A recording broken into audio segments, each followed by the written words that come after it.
সবার জীবনই বেশ প্যারাময়। তাই তো আজ হাজির হয়ে গেছি প্যারাময় জীবনের অধ্যায় এই বইটি নিয়ে। এই বইটি লিখেছেন আবুল কালাম আজাদ এবং প্রকাশনীর নাম হচ্ছে অনন্য প্রকাশন। চলে আসি আমাদের সুন্দর একটি বইয়ের দিকে। এত সুন্দর কিউট একটা প্রচ্ছদ করা প্যারাময় জীবনের অধ্যায়। এখানে মোট গল্প রয়েছে মোট ১৩টি। এটি হচ্ছে ছোট ছোট গল্পের বই। এখানে ১৩টা গল্প আছে এবং ১৩টা গল্পই বেশ মানসম্মত।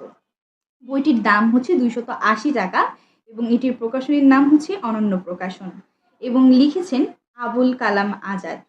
তাকে আমি ব্যক্তিগতভাবে চিনি না, কিন্তু বইটা আমার কাছে পিআর হিসেবে এসেছে এবং পড়ার পর আমার কাছে মনে হলো যে এই বইটা নিয়ে কথা বলা উচিত, শুধুমাত্র ভিতরের কন্টেন্টের জন্য না, যে আমার কাছে কিছু কিছু জিনিস মনে হয়েছে যে কথা বলাটা আসলেই উচিত। আমার কাছে শুরুর দিকে হচ্ছে বইটা হাতে নেওয়ার পর মনে হয়েছে যে বইটা পড়া শুরু করি। প্রথম দুই একটা গল্প পড়ার পর আমার কাছে মনে হলো যে গল্পের বইগুলোর মান বেশ হচ্ছে ভালো, লেখার মান ভালো।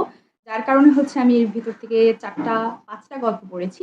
৫টা গল্প পড়ার পরে বইটা যখন হচ্ছে অ্যাজ আ রিভিউয়ার যখন রিভিউ করতে যাব, তখন বইয়ের সবকিছু দেখে বইয়ের দামটা আসলে বইয়ের সাথে যাচ্ছে কিনা এই বিষয়টাও হচ্ছে নিয়ে কথা বলাটা জরুরি। বই আমি একটু দেখাই বইটা। এই বইটির দাম হচ্ছে ২৮০ টাকা। আমার কাছে মনে হয় না দাম হিসেবে বইটা সাজতেছে। কারণ আমার কাছে এর থেকে আরো ভালো, ভালো গল্প গ্রন্থের বই আছে যেগুলোর দাম এর থেকেও কম এবং বইয়ের কনটেন্ট অনেক ভালো। বইয়ের কনটেন্টের দিকে আমি পরে যাই। যদি আসি হলো প্রচ্ছদের কাগজের দিকে।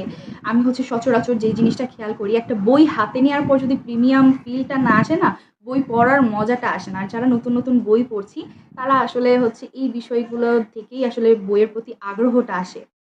আমার কাছে মনে হয়েছে বইয়ের প্রচ্ছদ, কাগজের মান যদি আরেকটু ভালো হতো, তো সেই ক্ষেত্রে ৳২৮০ দিয়ে এই বইটা কেনা আমার কাছে অর্থিত মনে হতো। কিন্তু যদি গল্পের দিকে যাই, লেখকের লেখার মানের দিকে যাই, সেক্ষেত্রে আমার কাছে মনে হয় যে বইটা কেনা উচিত। কিন্তু আমার কাছে মনে হয় যে বইটার দাম যদি আরেকটু কম হতো, সেক্ষেত্রে আমাদের হচ্ছে যারা আমরা স্টুডেন্ট আছি অথবা হচ্ছে গল্প পড়তে পছন্দ করে তাদের কিনে পোষাতো। কিন্তু আমার কাছে মনে হয়েছে যে বইটার দামটা একটু বেশি, দামটা একটু কমানো হলে বা কম হলে আমার কাছে মনে হয় যে পারফেক্ট একটা বই হইতো।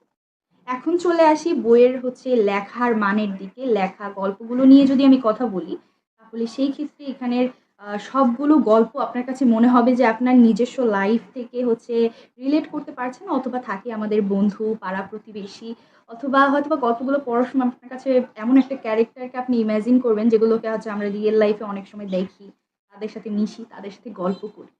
একটা বইয়ের জন্য এটা একটা বড় বিষয় যে পড়তে, পড়তে পাঠক যদি হচ্ছে গল্পের ভিতরে চলে যায় কিংবা নিজেকে সেই ক্যারেক্টারের সাথে হচ্ছে মিলাইতে পারে, তাহলে এটা আমার কাছে মনে হয় যে বড় একটা প্রাপ্তি লেখকের কাছে, যে তার পাঠক কিংবা বইটা যারা পড়ছে সেই পাঠক নিজের সাথে রিলেট করতে পারছে, লেখকের সাথে সহমত হতে পারছে। লেখকের লেখার সাথে লেখক কোনো ধরনের কম্প্রোমাইজ করেননি। প্রকাশনীর ক্ষেত্রে আমার কাছে মনে হয় যে আরেকটু হচ্ছে যদি নজর দেওয়া যেত এই বইটার দিকে, বইটা ভালো করার দিকে, এই বইটা হচ্ছে বেশ হাইপ তুলতে পারতো আমাদের কাছে এবং গল্পগুলো পড়ার পর আমার কাছে মনে হয়েছে যে এই বইটা আসলে একটা হাইপ তোলার মতো বই, কিন্তু শুধুমাত্র সঠিক প্রচারণার জন্য, এবং দেখা গেছে যে বইটার হচ্ছে কোয়ালিটির জন্য বইটা সেরকম একটা হাইপ তুলতে পারেনি। তো যারা ছোট, ছোট গল্প পড়তে পছন্দ করেন তারা চাইলে এই বইটি পারচেজ করতে পারেন। এই বইটি শব্দবাড়ি বুকশপে বেশ ভালো একটি ছাড়ে পেয়ে যাবেন। আশা করি মনে হবে যে আপনাদের কাছে কিনে পোষাচ্ছে। যেটা আমি আপনাকে মাত্র বলেছি যে ৳২৮০ দিয়ে এটা কিনে পোষাবে না। আমরা শব্দবাড়ি বুকশপ থেকে চেষ্টা করব এই বইটির দাম কিছুটা কমিয়ে হলেও আপনাদের পড়ার সুযোগ করে দেওয়ার জন্য। তো আজকের আলোচনা ছিল এইটুকুই। সকলে ভালো থাকবেন, সুস্থ থাকবেন এবং আমার জন্য দোয়া করবেন।